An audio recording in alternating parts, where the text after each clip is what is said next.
the engineer. No kidding. Yeah. Sure. Mike, anywhere in the back then? More Jason than that general vicinity? Looks comfortable? Mike, let me know when we're ready to go. We're all set? All right. I'm going to call the meeting to order of the Norwich Public Utilities Board of Commissioners. This is the meeting of Tuesday, October 27th, 2020. In order to effectively run the meeting online, I'd like everyone to announce their name and title before speaking, particularly if they are members of the public. The first item on the agenda is a 15-minute public comment period. I don't know whether we have any people who have logged on. I don't think we do based on a look at our system. But if anyone is out there trying to get on and wants to make a comment later in the meeting, I would be happy to suspend the rules and accommodate them at that point. With that, we will move on to the next agenda item, which is approval of the minutes. I'll make a motion to approve the minutes from the 2nd, 2020. Do we have a second? Second. All those in favor? Aye. The vote is unanimous. The minutes are approved. The next item on the agenda is the leadership team update. Your packet includes the leadership template. Are there any questions for Chris or the leadership team on any of this information? Is Mark online? Mark is online. Can you, Mark Decker? Mark Decker is on the line. Hey, Mark. Yep, I'm here. Bill Wazika. Hey, I subscribed to the Hartford Current, and maybe a week or two ago, I saw that picture in the Hartford Current of the Cushman farm up at Franklin, and they said they're getting water from the public utility well field. Is that the case? Are they finding? Yeah, Cushman is. Can you hear me okay? Can you hear me okay? I can. Okay. Yeah, Cushman is one of the permitted haulers. They don't get it from our well field. They get it from our system at our filling station down at South Golden Street. Good, yeah. It's hydrant in the backyard here. Okay, good, yeah, because it said the well field, and I was just, wondering if the well field was brought online, because I didn't think it was. It's not online, is it? No, the one down by Sound Design in Norwich Town is not online. It's emergency only. We did bring it online for the 30-inch main break. Okay. Oh, okay. So that's the type of times when we use it. Yeah. Not, in the past, I thought historically that well was impacted with chlorinated solvents, but that's not the case, Mark? No, the sodium levels on that are a little bit higher than what we would like to see, but they're definitely not above threshold levels. And as Chris said, the only time that we use it is when we're in an emergency situation, as we were at the 30-inch main break. All right, thank you, Mark. You're welcome. Thank you. Do we have any other leadership team questions from the material provided to us? With that, we'll move on to action item number 5, which is approval of the 2021 board meeting schedule. You've been provided with the schedule, and it's pretty straightforward, but you have a motion to approve? So moved. Second. All those in favor? Aye. It's unanimous, and it's approved. Excuse me, Bob. Sure. We do have a couple of members of the public on the call. I don't know if they want to speak or not, but maybe you can ask again. All right. Well, yeah, sure. We did not have any calls when we started the public comment period, but as I've said at every meeting since we've been doing it online, if people get hooked up a little bit late, we're more than welcome to speak at any time during the meeting. So if either of you have any comments in terms of public comments, we would love to hear them.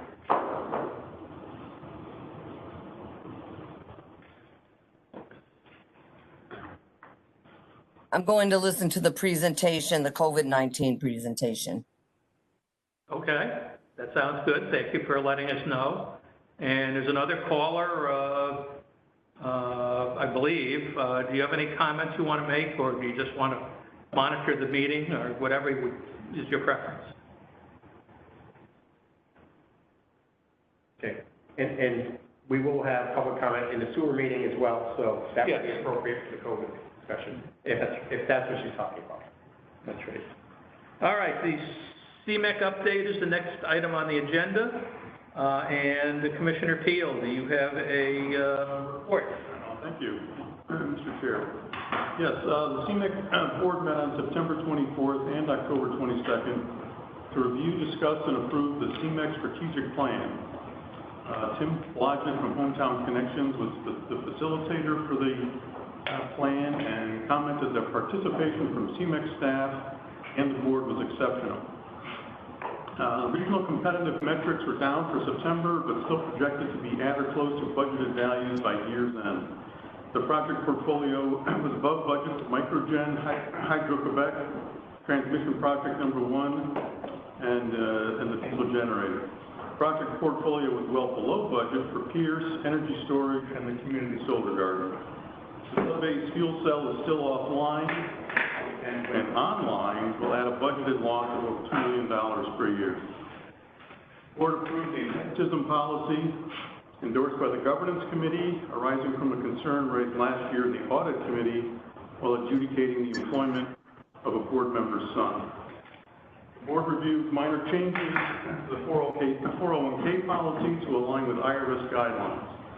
Testing for compliance to IRS guidelines administered by the 401k plan sponsor, National Rural Electric Cooperative Association. CMEC also added a Roth 401k option as well as in-service and hardship withdrawal options to the plan. And lastly, the Transco budget was reviewed, discussed, approved by the board. That's all. Thanks. Any questions for Stuart? All right, thank you very much. The next item on the agenda is financial report, which will be discussed in the COVID-19 presentation. And so we now move to strategic presentations. There are a number of them, and the first is, in fact, the COVID-19 presentation. And for the benefit of the members of the commission and also for our member of the public, it's actually discussed twice. Under the commission meeting, we will be talking about COVID-19, and then subsequently in the sewer meeting, which will come up shortly, we'll be talking about COVID and the Yale study in which we're participating. So this is the financial aspects. The next will be the testing that we're doing. Hi, this is Laura Kieran, Financial Planning Manager at Norwich Public Utilities.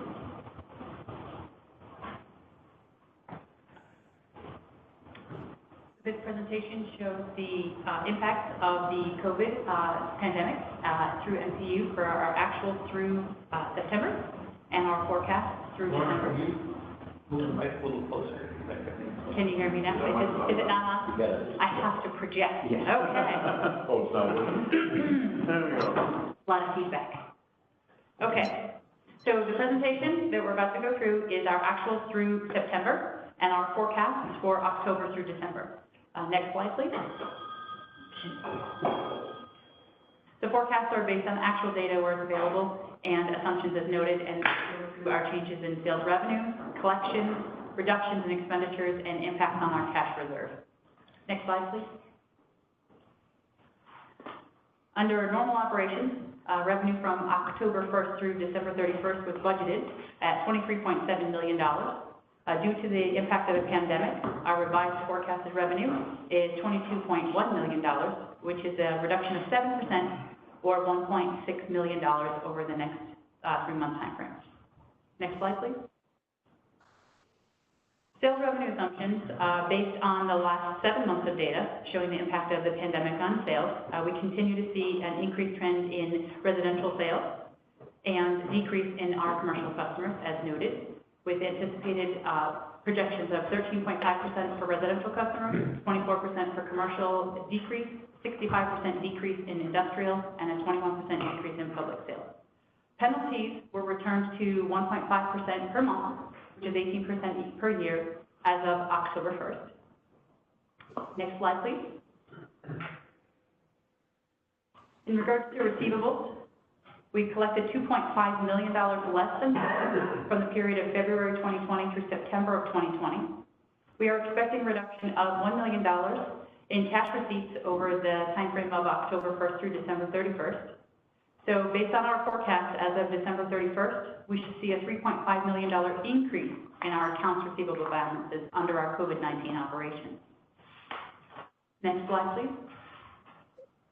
Expenses from April through December have been reduced by $9.1 million. We've again worked diligently on reducing and deferring expenditures while maintaining safety and reliability within our operations. Next slide, please.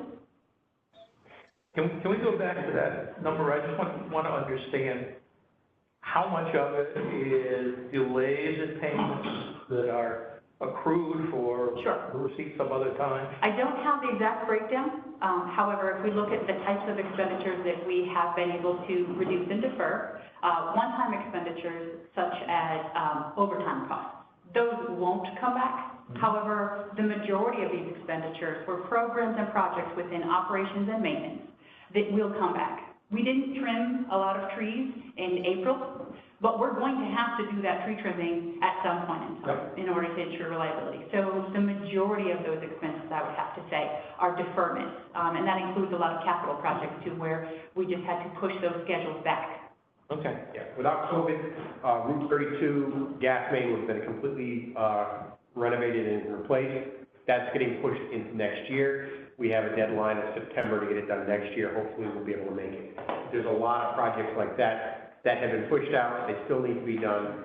And it'll just, everything shifted, but we're still going to do the work. Okay.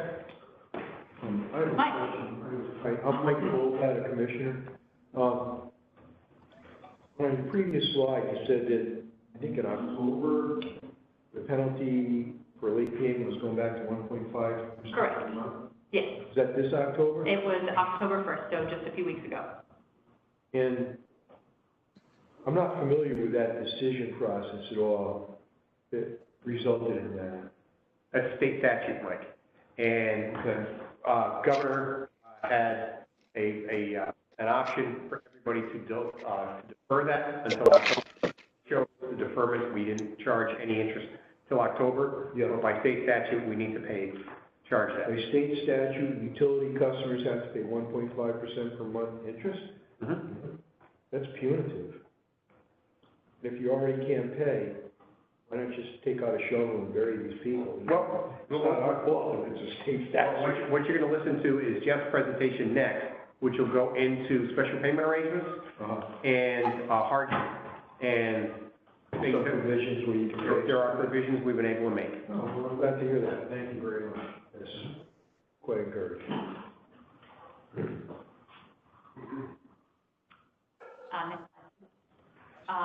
So this is an extensive list of areas where we have had cost reductions and deferments during the period of the pandemic. All areas of NTU have been impacted: operations, maintenance, administration, and capital investment. Considering this significant list, it will take us some time to get back on schedule with all of these programs, as Chris has mentioned. Next slide, please. Over the course of the next quarter, October, December, some of those deferred. In regards to payroll, a little over $350,000 worth of expenditures, including retirement payouts and the deferred contract increases that would have been effective July 1, will be paid in December. And in the operations, maintenance, and capital areas of all divisions, gas, electric, water, and sewer, some of those deferred expenses will be incurred between now and December, just a little over $200,000, for a total of just shy of $600,000 in the next quarter of those deferred expenses that we will incur. Next slide, please. So our impact on cash balances. As of September, based on actual activity and the approved budget, under normal operations, we would be forecasting $43.9 million on December 31st. Based on the impact of the pandemic on our revenues, receivables, expenditures, cash balances are projected to decrease by $1.4 million, so $42.5 million at the end of December. And again, the significant expense reductions and deferments are positively impacting our cash balances for the short term.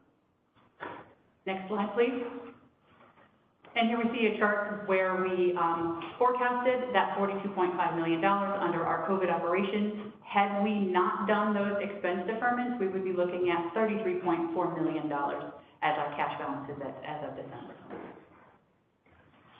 Yes. Can you tell us, as part of all of this, what the status is of the community development block grant funds? Have we heard back on the CDBG funds, whether or not that opportunity for utility payments? So Friday, we had Kathy Crees explain that they're still waiting for HUD to get back to them.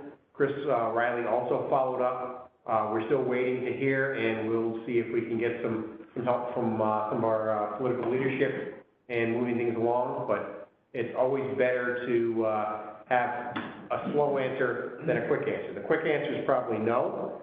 So they promised that we'd have the response last week. It's slipped into this week. Hopefully we'll have resolution this week. Do we know roughly what the impact is? Do we have a... It's between 250 and 500,000. Okay. Next slide, please. From an operational perspective, we continue to operate at a high level. Last week, we did have a fairly extensive water main break, which we were able to respond to using our systems and processes in place for those types of emergencies. We've implemented a new phone system across multiple teams working together to get this complex transition in place. We've completed our annual hydrant flushes safely and without any issues, and we're continuing to monitor the drought conditions. Next slide, please. Our future concerns include, as we move towards the winter, the colder weather and higher bills, which will increase the impact on our customers' ability to pay. We're working through our normalized collection process, and Jeff will speak to that. And we continue to look at the growing challenges in the area. Our hardship moratorium also began on November 1st, or begins on November 1st, this Saturday. Thank you. Thank you. Are there any questions? I know it's probably premature, but at some point this will come to an end and we'll get back to business as usual. Do we just start all the projects that we deferred and just eat into cash immediately, or do we spread it out over a year? So Stu, we're actually starting that this month, and I was going to get into that. We are, we're not opening up the faucet. What we're doing is we're slowly bringing things back online. And we're going to start bringing back more of our normal payroll rules. We're also going to be doing some time-sensitive capital projects and operations and maintenance that need to be done before the end of the year. So we're going to see a little bit increase in spending in the next 2 to 3 months, and it's because it's not sustainable for the long haul. Right. The new normal may still not hit us for 6 to 12 months. It's not going to be, all of a sudden, next month the vaccination is approved and we're back to normal. It's going to take 6 to 12 at least is what we're seeing. So we're going to be very cautious, and there may be some setbacks where we have to ask for more concessions and slow things down again. We're starting to turn things on a little bit. Okay, but for things like with the gas lines, where you want to get in before they pave the road, I mean, you make that a priority. I want to get that in before we don't want to have to pay for paving. Yeah, so once that happens is a moratorium. We can't go in and put new gas lines in unless we want to repave the entire road, not just the trench. So we're working closely with DOT. We negotiated a schedule of delay for Route 32. We work closely with Public Works and Pat McLaughlin's team to make sure that we're getting things done timely, and they're working with us to accommodate those schedules. So 6 months, we can stop, we can recover. A year, 2 years, much more problematic. But we're going to make sure we do the things we need to get done and get them done. Okay, thanks. Any other questions for Lauren or Chris? Yes. This is Roberta Payroll. I do have a question. Do you anticipate any increase in rates prior to next July because of this situation?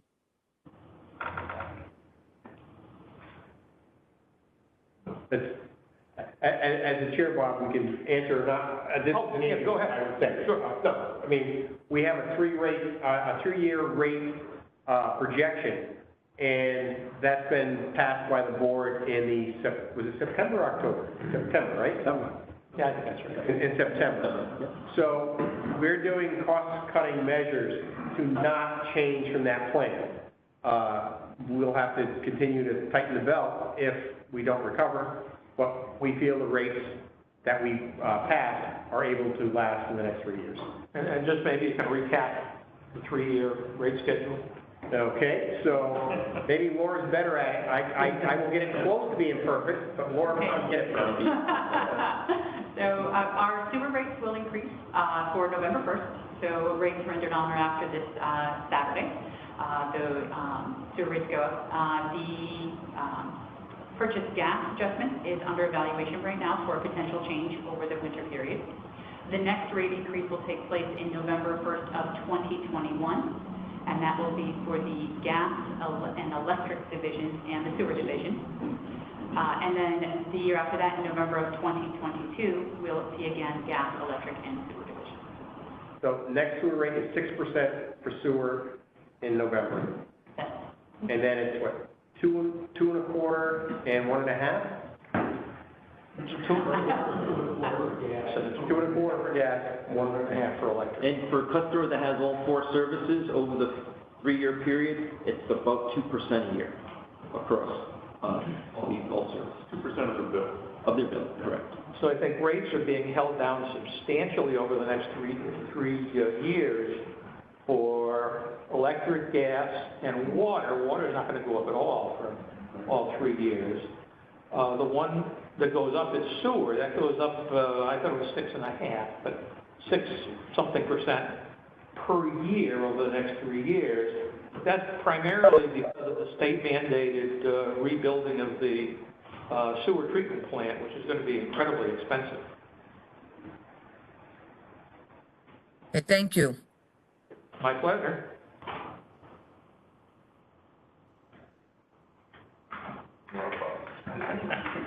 The next item under strategic presentations is collections, penalties, deposits, SPAs, and shut-off presentations.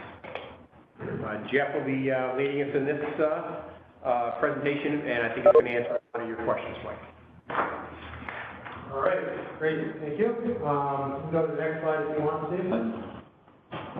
Just wait for this, drop down, Bill. Sorry, Jeff. No worries. And just for clarification, spot stands for special payment arrangement, not the Norwich in kind. All right, great, thank you. So, again, MDU, through the entire COVID pandemic, has met or exceeded, and continues to meet and exceed all care requirements that the county, metro, and utilities are held to.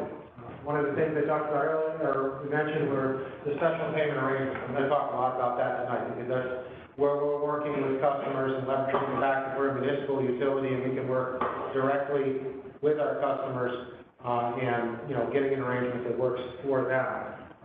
TDCCA is supporting our hardship applications as they do every year.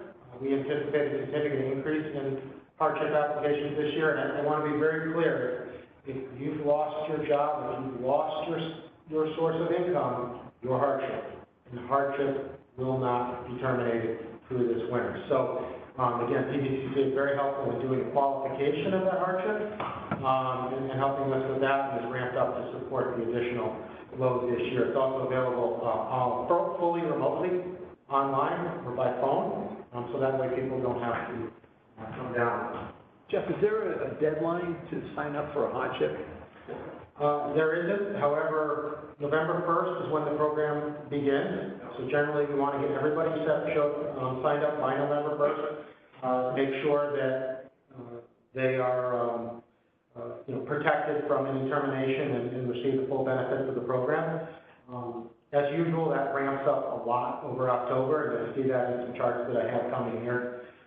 But yeah, for anybody who might know someone in this situation, if we could get that resolved by November 1st, that would be very helpful. All right, and then we talked about this earlier. We're always trying to pursue additional outside funding wherever possible. So a lot of that comes through the state energy assistance as part of the hardship program, and that's again why it's so important to get people signed up for that. So any assistance that comes forward, we can get that to the customer. And then the CDBG funding, the $500,000 there, we're hoping will be available for utilities to help customers there.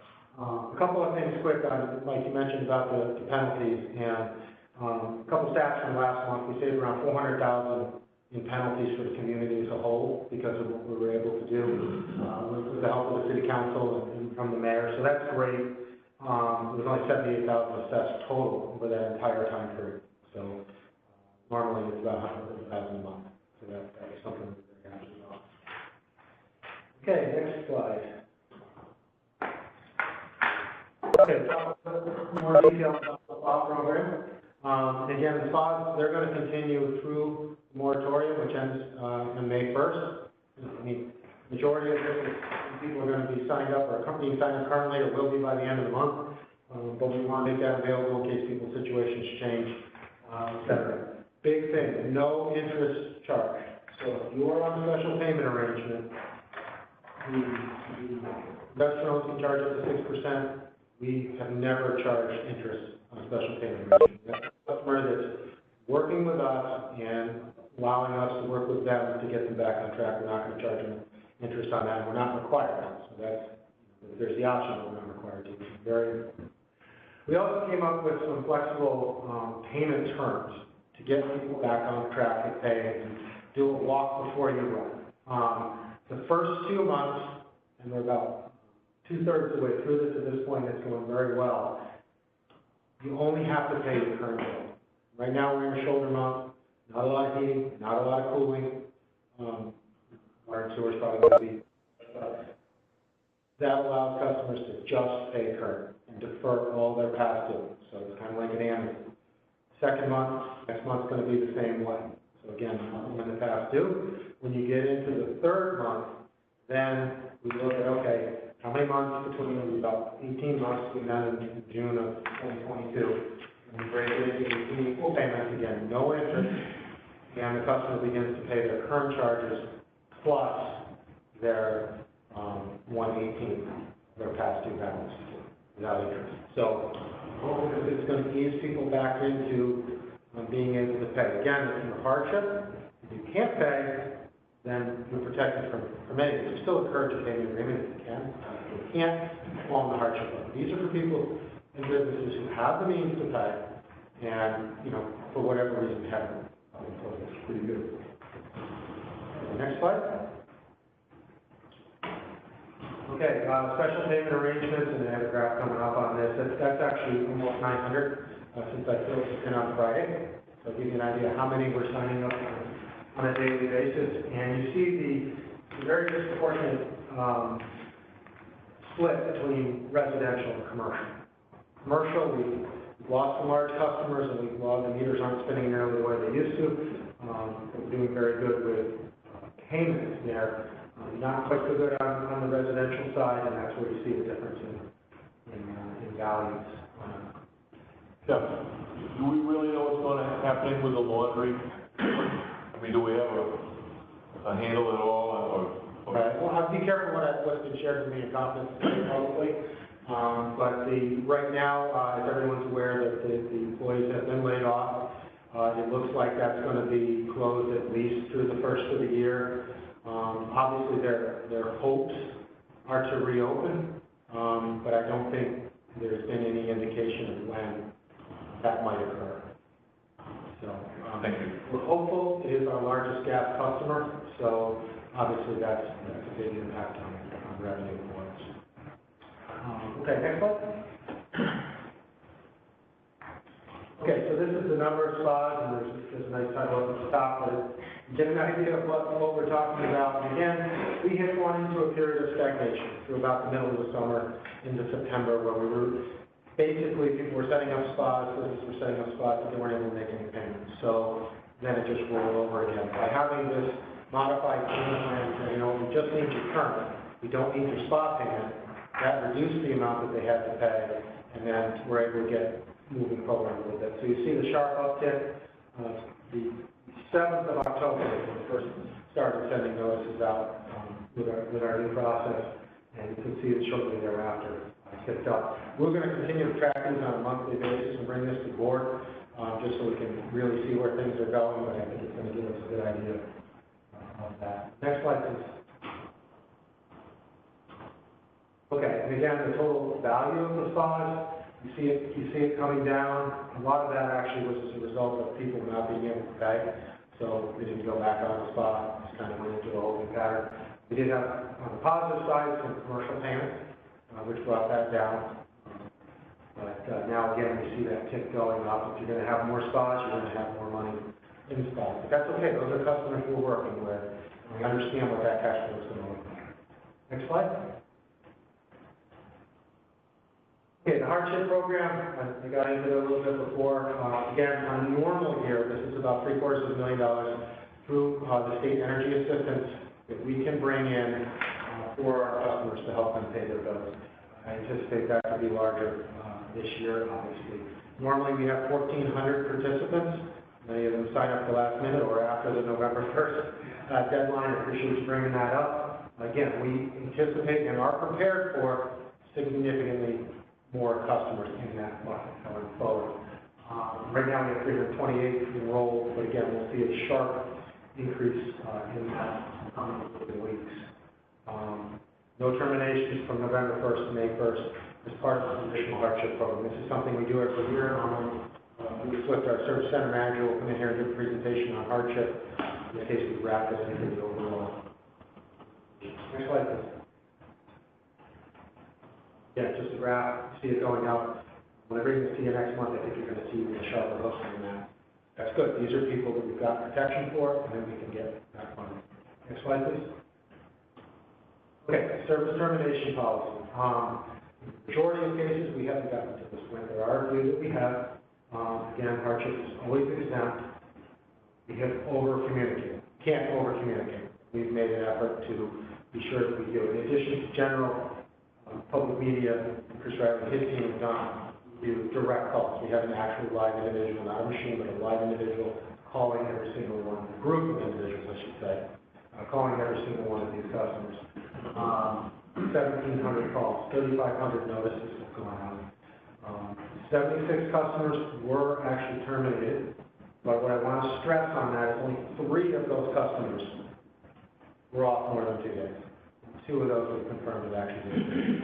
So I really want to stress the fact that even if we had to get to that point, it was a very short term when we were able to reach an agreement. And we also have an escalation process in place at the utility where if your needs aren't being met on the front line, you can work up through the organization. I've got to say at this point, nothing has gotten past the immediate management at the service center. And that's not because there hasn't been a need, but there's been a need. It's the fact that everything has been resolved and communicated. So really hats off. Jeff, 3 customers still off. Are those rental properties or are they private? Yes, rental. Do we contact the health department, the building official, when that's true, we coordinate with them on whether or not the place is habitable or not? It's a good question. The one thing that creates condemnation is the loss of water service. So that is the responsibility of the landlord. So generally that will remain on. The tenant usually has gas and water in their name. You can live in an apartment without gas and water. It's not a condemnation per se. The building department does, if it was a long-term disconnect, which is not the case here, but 6 months or more, then the building department gets involved and they have asked us to require a certification from an E1 electrician, contractor's licensed electrician, that everything's still safe, that don't create a hazard. So, and the third, I talked about that too, the third we haven't been able to get in touch with, so we assume the same situation. But really, again, want to make sure we're in touch and we understand what's going on. Yes, next slide. Okay, this is the, again, you see up the top, we look at a 4-month slice of what our arrears are. Obviously, we have longer-term arrears like medical notes and things along those lines. But this really gives you an idea of just what our past due balance is, highly active. Past due balances in the last 4 months. It looked like since the beginning of May. And you see a couple of rises and dips there. The first dip was when we implemented the spot for the first time. So we were able to bring some balances down by getting people on the spot and getting some payments through that. As you would expect, once we did the first communication, things started creeping back up, and we did that again in the June timeframe. And creeps back up. Another outreach, if you will, with this. And then after that, we got into a period of stagnation. Really, we did more outreach, but it wasn't really effective. So now you see in the October timeframe, which is the last 4 columns, that now the balance is beginning to go down. And it really has produced, has allowed us to start recovering some of the revenue that we've been losing, but doing it in such a way that we're not putting customers in a position where either they can't pay or it's creating undue hardship. Next slide. So next steps, we're obviously going to continue the thought program as we talk. We're going to continue to work with customers. This is where we shine as an organization, working directly with customers, direct communications, and obviously getting those hardship applications processed. So again, really want to encourage people to get on there and help us help them. And we're going to continue to pursue the CDBG funding. I hope Chris is right, and then the longer answer is the better answer, because we could definitely use it as a community. So, that's it. All right, thank you very much. Do you have any questions? Hearing none, we can move on to the next strategic presentation, which is the drought advisory. All right, we're going to have Mark Decker online give this presentation, and it's going to be very similar to where we were last month, we'll see. Mark, you able to get on? Yeah, I'm here. Okay. Can you hear me okay? Yes. Can you hear me okay? Yeah. Yes. Okay. You're up, okay. All right, so as Chris said, just wanted to provide an update as to where we were. You continue to hear stories in the papers and publications through the Department of Public Health and so on about the drought condition plaguing the state. So wanted to provide an update. So you can go to the second slide, please.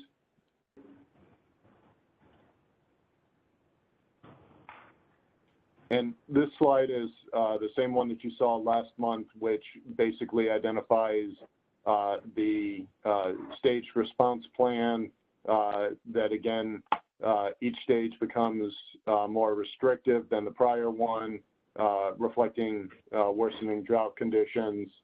And as I said, it's the same slide you saw last month.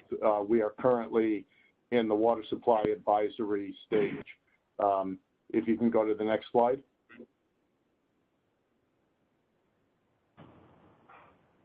So there's the graph of where we are. The blue trend identifies what our current reservoir capacities are. You can see that it's falling below the 5-year trend, and we dropped down below the 80% level back a little while now, back into August, and went into the water supply advisory stage. We've maintained that level, had a couple of rain periods during this past month, which produced roughly 2 to 2.5, 2.25 inches at both reservoirs. But as you can see by the blue line, we are continuing to trend downward, which is pretty typical of this time of year. Right now, we are at about 93% of what we would call normal, and normal being the 5-year trend. So we are down below the 5-year trend, and we're approaching the water supply watch level, which would kick in at 70%. If you can go to the next slide. And again, we're still in the water supply advisory stage. This is what you saw last month, which just identified the various steps that occur when you do enter into the water supply advisory. We're continuing with those. And if you go to the next slide, this is where we would be if we drop below the 70% reservoir capacity level. It's still primarily a planning effort at that point. Much of it depends on the time of year that the capacity levels drop. If this were in March or April and we were coming into the drier part of the year and the higher demand times of the year, we would be in a much more concerned position than we are right now. Not that this is something to disregard by any means, but as I had shown on the 5-year trend, we're following the same course of the 5-year trend. We're down below it, but normally you will start to see weather conditions turn around, and we would begin to get more precipitation, and the water levels would rise a little bit as the demands decrease. But nonetheless, we do have to monitor this very closely and watch how water is being consumed, how much rainfall we are getting, and therefore, if we are to drop to that next stage, we would follow these various steps here, which continued coordination with the utility staff in our drought planning efforts. We do this on a weekly basis. We provide the drought levels to management as well as to the state. We would continue planning and reporting our efforts initiated during that stage. Again, we provide the updates to both yourselves as well as the state.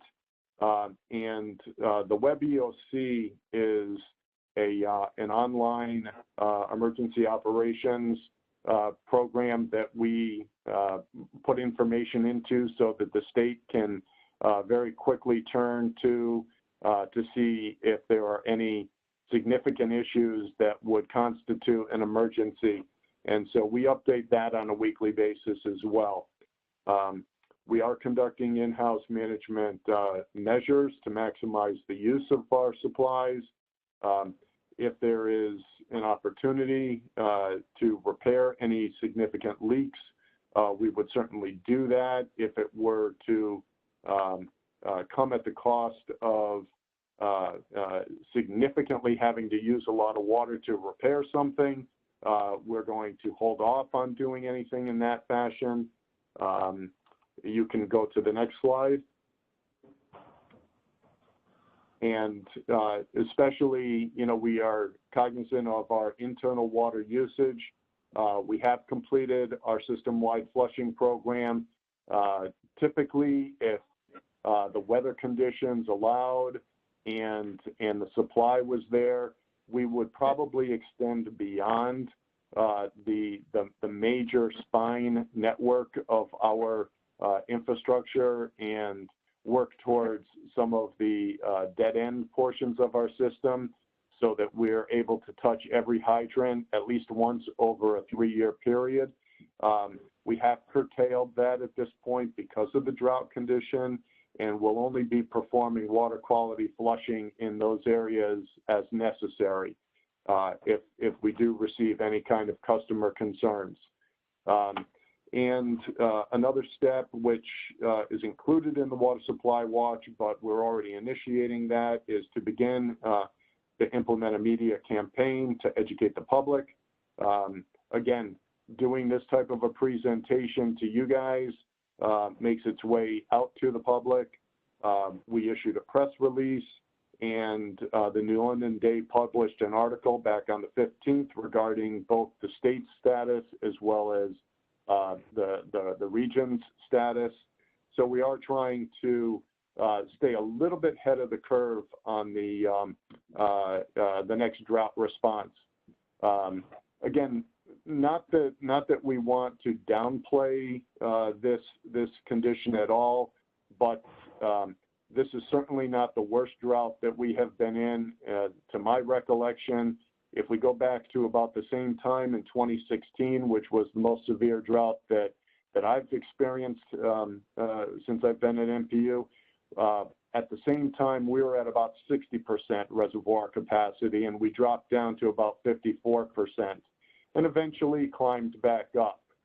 So we know that we will be following this trend. That's why it's a 5-year average, and we want to stay on top of this. We want to make sure that people are using water wisely, which is why we issued that press release. And if we do get to a point where conditions continue to stay dry and we continue to see increases in the demand, even though we are changing the seasons and the outside water use starts to curtail, we will move into that next stage and become a little bit more aggressive in our outreach programs. So that pretty much covers where we are right now. If there are any questions, I'm pleased to try and answer them. Bill Wozika, I appreciated the newspaper article on conservation efforts, but my daughter did not limit her showers to 5 minutes. I was really pushing 5 minutes, but she's about 12 or 13 now, so we're making yeah, if you can keep it under an hour, that's probably good. With kids at that age. Well, maybe tomorrow night's rain will add to the capacity, so that's good. What is the magnitude, I guess, of the backup emergency well? I mean, does this have a significant impact on meeting overall water demand? Is it, something that just exists at the margins, or what?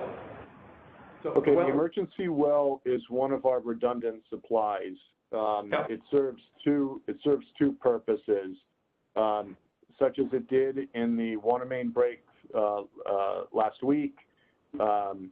We had our Stony Brook facility off because of the DAP construction project, and we lost access to the Deep River Reservoir because of the location of the main break. So we brought the emergency well on, which produces at about 700 to 750 gallons a minute. That contributes close to 1 million gallons a day rate. We also opened up our interconnection through Montville to the town of Groton Supply, which again, we, through the diversion permit allocation, allows us to bring on another 1 million gallons a day. In that situation, both of those redundant supplies were able to keep the rest of the city at reasonable water levels, pressures, and outside of the people that were cut off from supply because of where we had to terminate services to be able to perform the repair, we were able to meet our requirements. That's one of the reasons for that redundant supply. The second reason for that redundant supply is surface water and groundwater react differently to drought conditions. And if we get into a more severe drought conditions where we have to proceed to the 60 and even 50% levels, then we look at the capacity available to us through the emergency supply well and can potentially use that to supplement and again, avoid taxing our reservoirs at the same level that we would under normal circumstances. So because they react differently under drought conditions, that helps us react a little bit differently with in conjunction with our reservoir capacities. But those are the two primary purposes of the emergency supply well. Right, just for perspective, you said that the well delivered roughly a million gallons a day. What is the overall usage of water in the city? We're seasonally, we range from about 4.5 to about 5.3 million gallons a day. So if we were to be relying solely on the emergency well and let's say the interconnect, we would also be issuing mandatory conservation requirements to the public during that emergency. Because obviously, if you're bringing in 2 million and your demand is upwards of 4, you're not going to be able to sustain in that form. All right, just one final question. If for whatever reason it became necessary to try to tap Bog Meadow or Fairview or Tassel 1 or 2, is that doable or is that not doable? No, they are not. We have no treatment at any of those reservoirs. They are considered inactive, so we haven't been doing any testing associated with those reservoirs. They would not be able to be brought online in any type of a quick fashion. Okay. All right, thank you. Any other questions? All right, I think we're all set. Thank you very much. Thank you. The next item is retirement update. Carrie will be providing a presentation on this. Steve, you can pull it up. And Carrie, are you online? Yes, this is Carrie, and I'm a division manager here at Norwich Public Utilities. So we've had this is a good story here. We collaborated with the unions and recognized some significant payroll savings over the past, well, since March, and projected them out through December. So the overtime savings are $339. The unfilled position savings is $366, and the negotiated contract increase deferrals were $190. I'm sorry, somebody question? No. Okay, sorry, I hear feedback. And if we could go to the next slide, which is regarding the retirements. The estimated vacancy savings for retirees is $103,000. The retirement incentive payment deferral to December was $53,000. And the retirement sick payout deferral to December is $111,000. So we've really used this as a tool to manage our cash flow, and it has been highly effective. Any questions? Yeah. So the retirement so far has impacted 3 people. We've got 7 total in the program. 4 are going to retire between January and June of next year. So 3 now, 4 to come.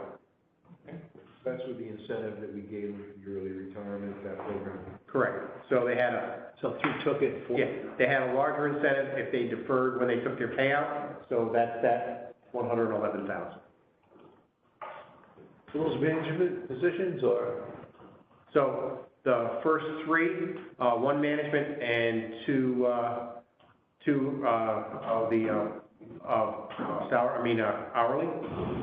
And let's see, we got 3 management and 1 hourly coming in next year. All right, any other questions?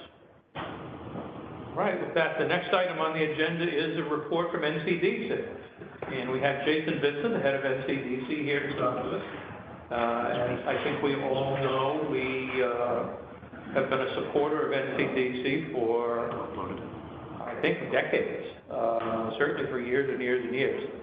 And it has a very important function in terms of economic development for Norwich that not only helps the tax rate and the job situation, but also helps us sell electricity and gas. So, Jason? Thank you, Bob.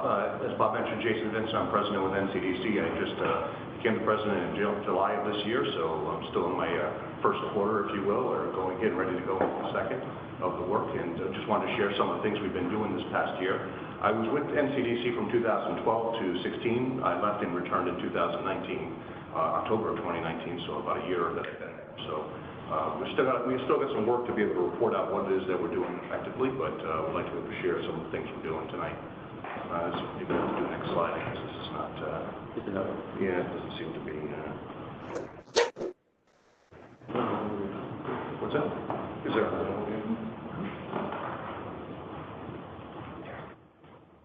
I'll try this one.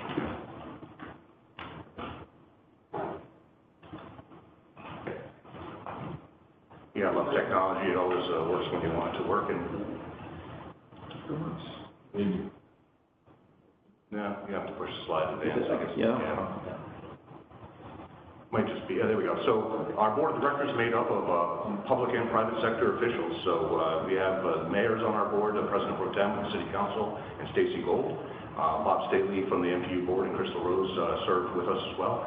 And then a number of different leaders within the community that are from various sectors, bankers, lawyers, manufacturing, representing a bunch of different places within the community. We've tried to add additional diversity to our board over the last couple of years, and just to have a good, robust board that can help provide feedback and input into what we're doing. Next slide. We have a staff of 2 full-time, 1 part-time right now. Leanne and Mary just joined me in the last several months, and we're working to push forward. The work that we do is we operate a bunch of different things, so we have some consultants that help us as well to fill in. Next slide. So what is economic development? Next slide. And this is one of the challenges that we run in as economic developers, is that economic development is everything. It's in everything that you do to some degree, because it's about attracting and encouraging and retaining investment within your community. And there's so many different ways that it could be done. Challenges that we have is to remind people that you can't do everything, and that's what we try to concentrate on some core areas. Next slide. And those core areas are around the concept of BREAD. The BREAD is a business retention, expansion, attraction, and development. And why we focus on that is our core customers are Norwich Public Utilities in the city of Norwich. And what drives their ability to do their work is utility meters spinning and the tax base and grantless growth. So those are our 2 core metrics and indicators that we try to attract and work towards, with jobs being one that helps our neighborhood as a whole. Next slide. And then we work on real closely to try to build a team around the other pieces that we need to be able to do the work that we're doing. We're working to attract investment, but we have to work with our customers to be able to make sure that they're getting what they want. And one of the things I'm most proud about the work that we do is the team building that we have with a bunch of other teammates, building, fire, NPUs, utility sector, every piece of it's at the table. And this community is probably the only community that it's the only one I'm aware of that has a team like that, where you have the building official, fire marshal, zoning, planning department, oftentimes the city manager, the general manager for MTU, plus the various sectors at the table, going through a customer list. What we do every week is we go through our customers. We spend somewhere between 15 minutes to half an hour just checking in to see who might be stuck and what projects might need our assistance. That triaging allows me to go out there and help our customers solve problems that they may not even know they have. And so one of the things that kills many deals is time, and if we can help our customers deliver projects quicker, that helps them save money and keep the deal going. So I'm really proud of that work. Next slide. And so we have 3 main program areas that we work in, neighborhood sites and programs. I'm just going to tell you about some of these things. Next slide. So the business park is our core area. We've been working in that area for over 50 years. This last year we had 3 commercial properties transact.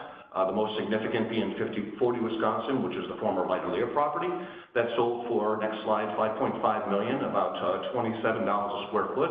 That's below market value, so what they've been able to do is buy it low. They put a new roof on it. They've improved the parking lot. The building's about 200,000 square feet, so we're trying to source a new user. Next slide. And so, yes. What's that? It's owned by Groshen. It's a company out of Boston. They were a wood company at one point, lumberyard company. And what they realized is they were really a real estate company that just owned a bunch of lumberyards. And so they're, I believe, a 4th generation company that now focuses on real estate investment. So this was a Class B asset for them, so they were able to purchase it, like I said, low, and they believe that they can reposition it and attract, well, they would probably retain ownership of it, but they believe they could bring in a tenant and increase the rents on it. Light-O-Lear was a owner-occupied building previous, so, okay. Right now, we're down to one building for sale in the business park right now. We have land for sale. The challenges with the land is that it's hard to find a good alignment with end users, but it's not a bad place to be with only one building for sale and many of the other buildings occupied at full. If you drive through the parking lot, you may not see that it's full because many of the occupants may not need customers there all the time or their employees there all the time, but they're being used. How many vacant lots are there? I think it's 7. I'll double check that and get a firm answer for you, but I believe that's the number. Next program area we focus on is downtown. That's perfect. So the downtown bond program was adopted by city voters in 2011. This was a really innovative pilot project, even though it was a big number. They put $3.38 million into their downtown, saying, we're going to invest here and see if they could attract investment. Next slide. And so they did it under 3 programs, a lease rebate, about $1 million. Next slide. Code correction, about $1.8 million. Next slide. And then a loan program, about $500,000. And you can see how those programs leverage private investment, $12 million on the lease rebate, 11 for code, and 1.4. And that $1 of public funds translated to 7, 13, and $3 in private sector funds invested. So, from a leveraging, next slide perspective, that 3.38 enabled over $25 million in private investment for just the properties that use the program. So that was over 150,000 square feet. There are other properties within the downtown that chose not to use the program that still received private investment. Cafe Otis, 65 Main Street, 40 Main Street, the Thayer's properties on Falls Avenues. All of those investments were done without using the program. So what we found over the next slide going on in the downtown is our vacancies decreased significantly, and occupancy is about 80% when you think about occupiable spaces. Next slide. One of the things we didn't know when we started this project was how much unoccupiable space there was in downtown. So when we looked at the program in 2011 and developed it, we thought it was about 81% occupied and 19% vacant and about 1.3 million square feet. The reality is there was 1.8 million square feet with about 43% of it unoccupiable, meaning, vacant. 21% of the total being unoccupiable, space that needed over $1 million of improvements to make the space occupied. So the Flatiron building, for example, has been vacant for over 30 years.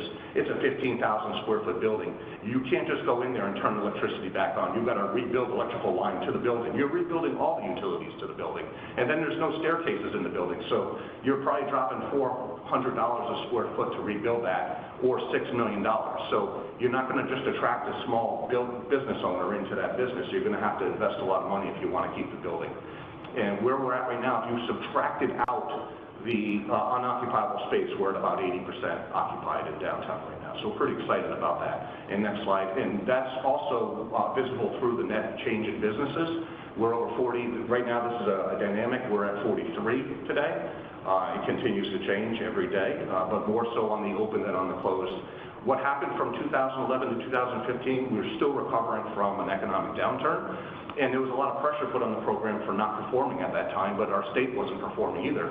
As of 2019, we still haven't recouped all the jobs that were lost in 2008. So downtown is, I believe, the investment that we made here has overcome market forces that would have made downtown even worse if we had not made this investment. So not only is it winning, it prevented a big slide that could have happened. The slide that happened in downtown started in the 1860s, by the way. So there was a century of decline that we're trying to overcome. This is not like it was a 10-year problem that we had to solve. Next slide. The next thing that we do, we run a co-work space in the old Norwich Bulletin building. That building was vacant, and the property owner that purchased it had a vision for creating an incubation co-work space. NCDC took the bite and built it out, a portion of it, and the owners built out much more of it. Right now, we have about 34 members in there, about 38 different people come in and go, and we're about 80% occupied if everybody that signed up shows up. We have many customers that never show up. They use our space to have an address, or they use it just to use conference rooms. But we feel that that's been a driver for bringing new things downtown, and certainly now we have a retail component. 4 retail spaces are occupied out of 5, and we've discovered some new things as a result that I'll tell you on next slide. So just a little overview of the campus. You may not be aware of all the pieces to it. There's the Foundry 66, where we originally opened, Epicure Brewing, the Norwich Fitness Center, and then the Sunlight Building make up the entire Bulletin Building campus, and there's 2 parking lots associated with it. We manage the Foundry 66 first and second floor, and then the Sunlight Building, which is where the retail space is. That's on the first floor on the far south of the campus. Next slide. So then another program we run is the Global City Knowledge. We received funding over the last 3 years from the Chelsea Grant Foundation to the tune of $100,000 per year for this program, and we've used it to try to change the dynamic of how we perceive diversity. One of the challenges that Norwich has always talked about was that there were 23 different languages spoken in the school system, and that it's always been talked about as a weakness. What this program did is said, what if it was an opportunity? What if it was something that was a positive for us? And we built a program and event portfolio around that, thinking that if we eat with other people, dance with other people, that we get to know them, and by doing that, we welcome them to our community. And so programs and events brought people downtown and proved that if you build it, they'll come without really having to build it. So we now are leveraging that to the next phase, next slide, where we've created a virtual marketplace that's an internet-based program for a virtual downtown that builds upon the types, the niche that's identified us. You know, if you think about Putnam, people talk about antiques. Putnam didn't choose antiques. There was no public person that said, there was no public official that said, we need to create an antique place here. No, Antiques chose Putnam because places were cheap to put antique stores in, so they went there, and then the right antique shop opened up where everybody else wanted to be around that person. So others came, and now antiques are going away because it's a foodie scene, and restaurants can pay more rent than antique shops can pay. So if you go up there, there's a lot more restaurants and other things that are popping up as a result. Well, for Norwich, we didn't choose streetwear, but it has chosen us, and we have 2 different manufacturers in the streetwear industry that have chosen downtown Norwich and are operating, manufacturing products for the streetwear scene. And we have 22 different streetwear artists that are trying to build a portfolio out of the neighborhood. 8 of them are in our next slide working lab program. There's 22 different, it's hard to read who they all are, and you probably won't know what they all are, but the most important one to know is one called Supreme. Supreme Brands recently sold to the Carlyle Group, which is an investment banking firm, for $1 billion. And there was 0 assets transferred other than brand. Yeah, think about that. So imagine finding one of those.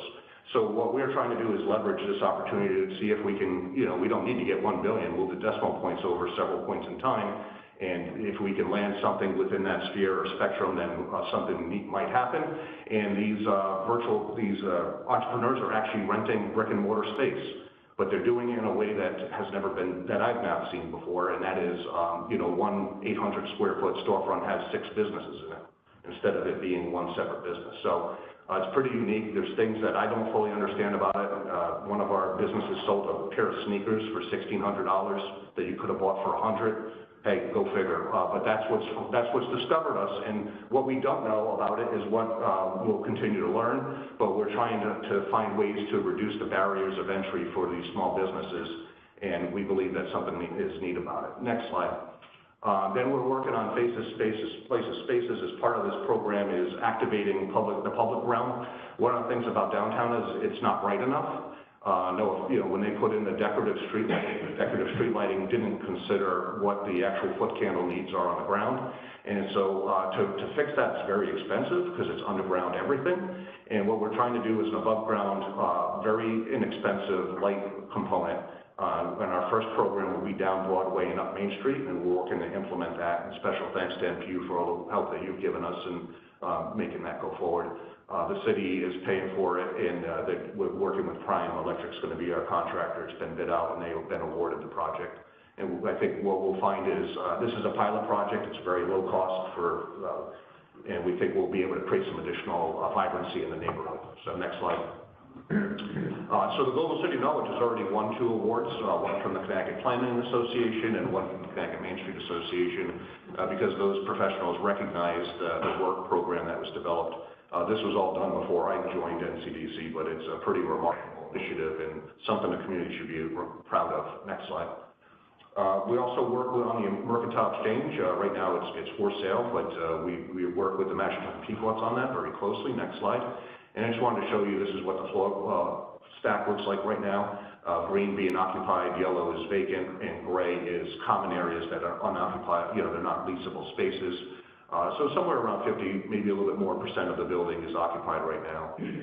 There's spaces that have never been built out, like the first floor retail, the third floor retail, and the fifth floor have never been built out. So it would require tenant improvements of a significant amount to get somebody in there. And really, the ideal candidate is an owner-occupied type building when you look at how this building was built. It was about a $19 million project. That's worth about $5 to $6 million today. So it takes a lot of money to put into a project like this, and you're not able to recapture all that investment. Next slide. Okay. We're also working on the Panema Mill campus. We are a co-developer with One Key. As a nonprofit, we're going to bring some tax advantages to the project, and so we co-work on a bunch of the activities there. You'll see there's first two phases were along Route 97 and are complete. Next slide. And that first phase has won awards from the Connecticut Trust for Historic Preservation, which is now called Preservation Connecticut, and the American Society of Civil Engineers Connecticut division have both awarded that phase. It's a really remarkable development. Anybody that's been through that neighborhood can see how it's transforming Tapville back into the vibrant place that it was when it was originally founded. Next slide. Phase 2 is ongoing right now. That's about a $30 million project that'll bring 77 additional housing units to the neighborhood. And then there's 3 and 4 on the North Campus. We're also working on the South Campus. We just submitted a pre-application for a brownfield grant. We need about $1 to $2 million. I think it's 1 in the ground, 1 in the building to clean up that building to make it occupiable. So we're working with the development team to source those funds and bring that equity to the table. Next slide. We're also working with the city on the Uncaslee Heritage Area. I believe that this should be a national park level asset. So NCDC led this project back in 2011 when the city had acquired it and started coming up with a vision plan, like what if this were a park, was the question. Next slide. And then we came up with a plan to demolish buildings and take the steps necessary to convert it from what it was to what it's going to be. Next slide. And we had sourced funds to determine what the environmental contamination was and develop this vision right here, which is the current master plan for the park. And that's an award-winning project as well. Next slide. Thamesville, Shipping Street has long been a challenged property in the city. There's a whole neighborhood, about 40 acres, 18 buildings. It's a legacy neighborhood. A lot of development that's happened there for uses that are no longer needed in the market. And so we're trying to figure out how to reposition this property. In 2012, the city's vision was to put housing here. But what we discovered is the floodway regulations limited that. So a lot of those plans had to be shelved, and we're now trying to find a new strategy. Next slide.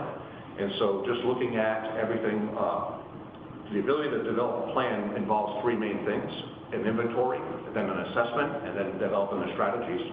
So we've been conducting the inventory, trying to understand everything about what's going on in the neighborhood. Next slide. And then looking at the flood regulations, where the floodway and floodplain are. They basically are divided by the railroad tracks, everything to the east being floodway, the more restrictive, that's why it's red. Next slide.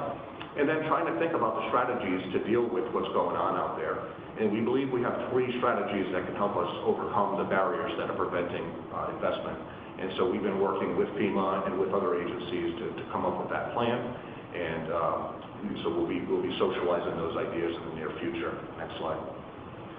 Citywide activities, there's a lot of investment that's happening.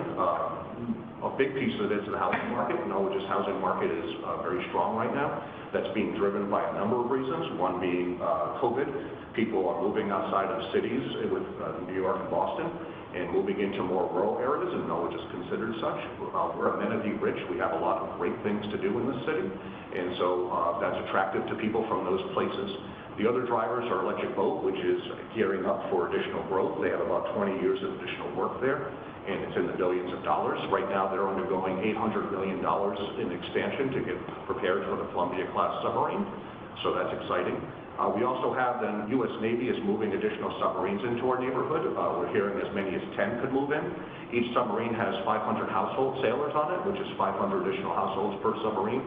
So we're anticipating demand for about 5,000 different additional development housing units.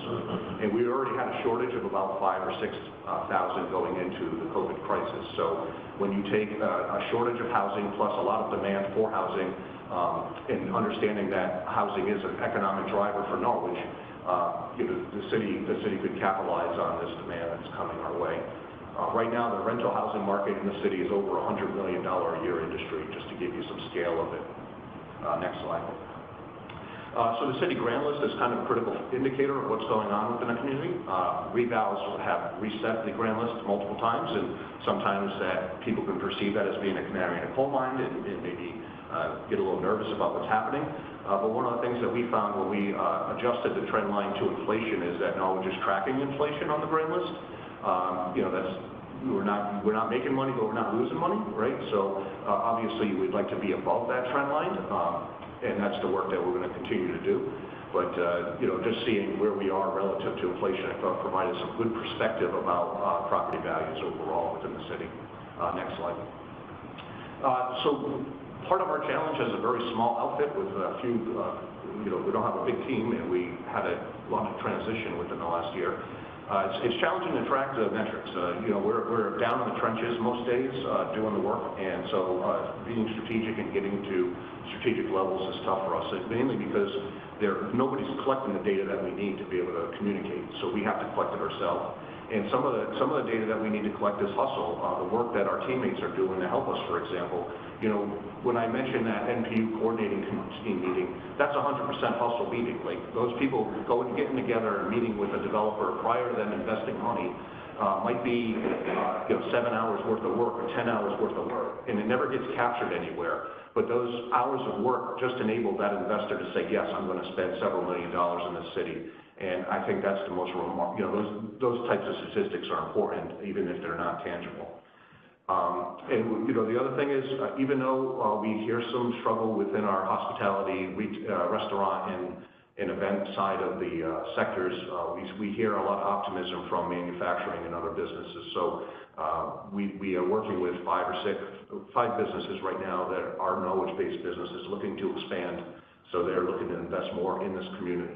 So I think those are good things. One of the other things that happened when I left and when I came back, technology changed and we lost our key tracking tool. We had a customer relationship management tool that didn't keep up with Microsoft Outlook's changes. And so the tool that we used to use to keep track of our customers and keep all the data failed us. And so now we have to get a new one, and we haven't budgeted properly for thinking about what the new costs. So we're about 3 months away from implementing that. But I think once we get that tool back on track, we'll be able to share with you what we're doing more holistically. Next slide. We've been doing a lot for COVID, so not only has all this going on, we're doing it in a pandemic. And so we've worked with a lot of different teammates to try to coordinate activities and make sure Norwich is more responsive to our business community. So just this morning, we had a call with partners of the Chamber, the Health District, Connecticut Restaurant Association sector, to talk to our restaurants, to let them know what phase 3 means, and if we're likely to go back to phase 2, what that may mean, to talk about their responsibilities so we don't have to take more enforcement actions, and also just to try to quell any fears that they may have. So we've also had meetings in the interim with all the team members that have management responsibilities over those businesses, so that we had a consistent voice and a consistent answer, and that our first approach was a soft touch, not an enforcement touch, if somebody was doing something wrong. So I think that's been extremely effective, but it takes a lot of extra effort to do that kind of coordination. Next slide. And then this is an infodemic. The first several weeks when this was happening, I was overwhelmed with the amount of information. I'm sure other people were. It was hard to find the pieces that were more critical. And so we developed a crowdsourcing way to do that, and we did it through social media. And we use our partners to help us share information that they think is pertinent and important. And we try to cut through it and get rid of anything that's just noise. Because at this point in time, people need actionable data, not information, not noise. Next slide. Then we worked to solve problems before people even knew that, or find solutions that people didn't even know existed. For the outdoor dining for downtown, we approached the city, we came up with a plan, we shared the ideas with the city, we got the city to approve it, then we went and asked the businesses if they wanted it, and they said yes. And we had already done all the paperwork. We had already gotten all the approvals. All they had to do was serve the food. And so I don't know if any other community did it that way. Other communities reacted to the restaurant industry looking for answers, and we just came with the solution. And from talking to those businesses, they were very satisfied that they were able to stay in business over the summertime. Next slide. So, you know, this is getting ahead. There's things that we have as a competitive advantage. NPU is our #1 competitive advantage. There's no other place where we can do this. When I've worked in other towns, if I had to coordinate between utilities, first I had to find which water company that I had to deal with, because the other towns I've worked in have had two. You know, having everybody at the table whenever you need a decision to be made, can't say enough about it. But next slide. But the things that we hear more is quality of life and that the long-term commitment are the two things. And what I can share with people now is, after seeing the downtown program for 10 years, is Noah just been committed for 10 years and see the results of it. And imagine if we can stay committed for another 10 years, we'll see more results. And that's really what this game is about, staying on target. It's about continuing to do the same things, even if the rewards are not immediately noticeable. Like these rewards are 30-year cycles. They're not, we don't always see them in 1 or 2 years. Next slide. This is just an example. We developed this walking tour map years ago and pitched it to the Rotary as an idea. They gave us a grant to start Walk Norwich. And so we started it and then handed it all over to the Norwich Historic Society, which has now gotten hundreds of thousands of dollars in grants to implement this project. They've developed the Donald Trail, the Freedom Trail in downtown. And like all that stuff, you're like, oh, that's nice and fancy. Except when COVID hits, it became a real game changer, because we had an urban outdoor experience for people that made this place special. We also developed the water trails and kayak trails that are along the rivers. At the time, it just seemed like we were doing background stuff, but when you're trying to compete with other outdoor places, we were able to do it. Next slide. Next, you know, just same thing, next slide. Just what we're trying to do is leverage the work that other people are doing, like the Lasquenet Valley. Some people may not know we're in a national park. It's called the Lasquenet Valley, so we try to leverage that. Most people don't think of urban places as parks, but the downtown Norwich is one of the more scenic, all of Norwich is one of the more scenic places in the country, and when people come here, they're amazed by it. Next slide. So again, what are we doing? Red, focus on our core activity. Next slide. Team effort. This is not a one-person sport. Somebody was saying, you know, we need to assign something to somebody. No, and there's too much work to assign to one person. You need everybody to be focused on the team effort, and everybody has to want to help. Next slide. And, you know, I want to thank you for having us on your team. You know, it's meaningful to me that I have you guys every week. I have your attention, and you let me know how I can help you, and in doing so, we can help our customers. So with that, I'll take any questions that you might have. One question. So I read in the paper the other day that Amazon is opening up a farm. Yes. Up in Plainfield. Yeah. Did we have any discussions with them? No, we don't have an area that could have accommodated that size facility. No place in the industrial park. No. That's the old dog track property, so it's about 150-acre site. And so there, you know, you could put a 250,000 square foot building on that property or bigger there. And we don't have a place in the city anywhere that could accommodate that. So even the land for sale in industrial parking lot wouldn't accommodate? Well, you know, we continue to investigate areas that could accommodate larger operations, you know, larger buildings. The two biggest buildings that we have in the city are 40 Wisconsin, which is 200,000 square feet. And so, you know, the company that has it has had conversations with people at a high level. And then the Freeport and Warren sites to about 220. The other thing is, Win Stanley's going to build that building for Amazon, and they're probably going to put 30-foot ceilings in. We don't have any buildings with 30-foot ceilings in them. So. What's going on with Freeport building? So when Freeport, I'll tell you a little bit about what we did at that process is, when we heard about that issue, the mayor did some outreach. We had a three-point strategy. The first was to try to connect with on-site management and the C-suite, which we did. The second was to bring EWIB and our other partners to the table to help with the employee transitions. And then the third strategy is to try to figure out what we do going forward with the site. So when we did the work, we surmised that they were losing about $40 million a year in transportation costs to be able to run that facility. They had 3 facilities that were all running below 50% capacity, and it made sense for them to merge them. And the 2 facilities down near the source material made way more sense than to ship them up to Connecticut. And we found out that intel from talking to people that had worked there and knew the transportation costs associated with running the plant. So $40 million is a big hole to close. So we quickly realized that we probably weren't going to be in that game. The EWIB team made multiple trips out to their team to help with the employees, and I know that several have sourced new jobs, which is good. And then the third is we're trying to work with them to go forward with what happens with the campus. In doing so, they hired an appraiser to do an appraisal to find out what the value is. It's a critical step to determine what they're going to do. And we've had continual conversations through their chain of command about what happens next. So we've gotten several leads that we've passed off through their chain of command as the way that they want to handle it. Just a couple of quick comments. I mean, I think there are people who will frequently say, oh, there must be land in the Norwich business park for you to use, or sometimes there are empty buildings in the Norwich. But here's the problem. First of all, the land that's available in the Norwich business park is generally not that good and not that big. So I mean, it's hard to get to and so forth and so on. And secondly, you know, what Jason said is absolutely true. Distribution facilities have gone from square footage to cubic footage. And they love to stack things up as high as they possibly can to maximize the use of their space. So if you have an old building with a sort of a conventional roof on it, they have no interest. And I mean, that's something that we really need to remember. The other thing I just wanted to mention, because you talked about the Columbia submarine project, and Commissioner Teal, sitting over there, is one of the key people in the Columbia project. Correct, yeah.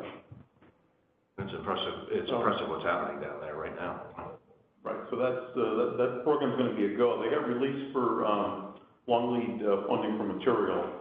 That just happened the last couple of months. It's great news. And the project that I was working on had to meet a milestone to get the funding released for that project. So we met and they're off and running. Excellent. That's great to hear. Because there were layers of confidence that EB had to create with the Navy to be able to land that project. And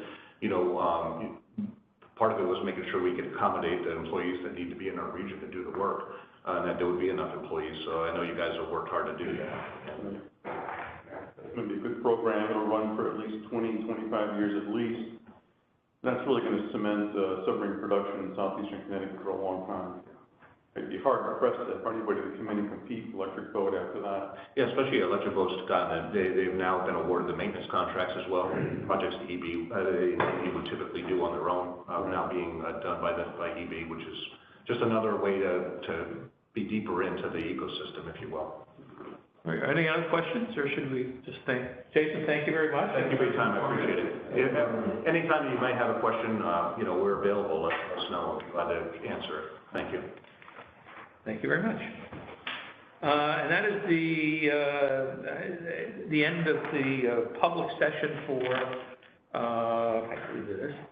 the commissioners meeting. Is there a motion to adjourn and to go to the sewer authority? I'll make it. Second. All those in favor? Aye. All right, we'll call to order the sewer authority meeting for the meeting of Tuesday, October 27th, 2020. The first thing on the agenda is 15 minutes of comment.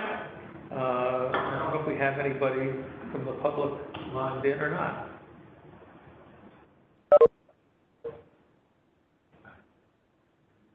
Doesn't look like we do right now, Bob. All right, well, again, if there's anyone from the public out there who's trying to make contact with us, but not succeeding right now, please let us know during the meeting, and we'll try to accommodate you during that session. The next item is the minutes for the Sewer Authority meeting of September 22nd, 2020. Do I have a motion to approve the minutes? So moved. Second. Second, all those in favor? Aye. Minutes are approved unanimously. The next thing is an action item to vote on the 2021 Sewer Commission schedule, which just happens to be the same as the NPU schedule. Do we have a motion to accept the schedule? Make that motion to approve the schedule. Stewart seconds it. All those in favor? Aye. Aye. Schedule is adopted. Next thing is the sewer COVID testing program. Chris? Right, we're going to have Larry Sullivan provide a brief update. Larry, are you there on the phone? First to Larry. Do you see him on the line, Steve? Larry Sullivan, he's muted. Yeah, all right, Larry, if you wouldn't mind How about now? unmuting. There we go. Here you go, Larry. Can you hear me now? We can hear you. All right. Like I said, so we continue to take daily samples and work with London to ferry the samples up to the lab at Yale on every Tuesday and Thursday. The website was supposed to be made public on the 23rd, but apparently one town has not given their formal permission yet to post all that data in a public forum, so they're waiting on that. We also got an email from the Dr. Jordan Pecchia saying that there was a shortage of RNA extraction agents in the U.S., so they had to change their protocol. So they're a little delayed in getting their data. So the latest data we have is honestly from October 20th, nothing updated since then. But we do know that Yale did contact the mayor and Pat McCormick from Uncas Health back in the end of September, early October, predicting the outbreak that we had in early October. So the data is there and it's real, and what Uncas Health and the city decides to do, that's actually up to them. But we are still actively participating. Thank you very much. Are there any questions? Seeing none, we will move to other business. And Chris, is there any other business for tonight? No. All right. So I will entertain a motion to adjourn the Sewer Authority meeting. Commissioner Peel. Second. Commissioner Wazika. All those in favor? Aye. It is unanimous, and it is. We're now back in the NPU board meeting, and it is time, if we have a motion to do so, to go into executive session. The purpose of the executive session is to discuss confidential, trade secret, and commercially valuable confidential or proprietary information not subject to inspection or public disclosure pursuant to Section 12105 and 7232A of the Connecticut General Statutes. This information is commercially valuable, confidential, and proprietary, and is not for public disclosure pursuant to Public Act 98-212. And we would like to ask Mike Driscoll, John Covey, Josh Gillette, and the NPU senior team to join the commissioners at the executive session. All those in favor? Well, we need a motion. And a second? All those in favor? Aye. It's unanimous. We're in executive session. And we're going to switch to another session.